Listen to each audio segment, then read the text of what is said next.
श्री सिद्धेश्वर गड्डा यात्रेत आणि लग्न कार्यात दागिने चोरणाऱ्या 2 महिलांना शहर गुन्हे शाखेच्या पथकानं मोठ्या शिताफीनं जेरबंद केलं।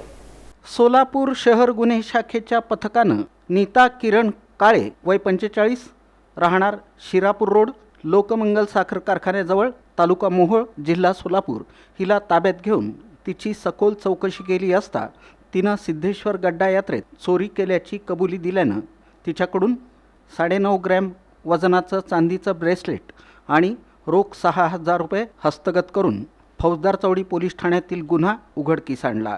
तसंच मोनिका प्रशांत रोहिटे वय 32 राहणार लहान थोबडे वस्ती जुनी लक्ष्मी चाळ डोणगाव रोड नागोबा मंदिराजवळ सोलापूर हिला ताब्यात घेऊन तिची सखोल चौकशी केली असता तिनं हिप्परगा तुळजापूर रोड इथं लग्नामध्ये चोरी केल्याची कबुली दिली।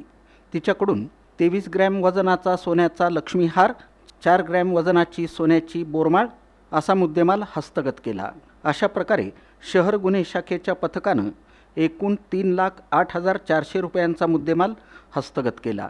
ही कामगिरी पोलीस आयुक्त एम राजकुमार, पोलीस उपायुक्त गौहर हसन, सहाय्यक पोलीस आयुक्त मच्छिंद्र पंडित, शहर गुन्हे शाखेचे वरिष्ठ पोलीस निरीक्षक अरविंद माने यांच्या मार्गदर्शनाखाली पोलीस उपनिरीक्षक मुकेश गायकवाड आणि त्यांच्या पथकातील पोलीस अंमलदार नंदराम गायकवाड, वाजिद पटेल, योगेश बर्डे, संजय साळुंखे, अजिंक्य माने, महिला अंमलदार सुमित्रा बारबोले, निलोफर तांबोळी, चालक बाळू काळे, सतीश काटे यांनी बजावली।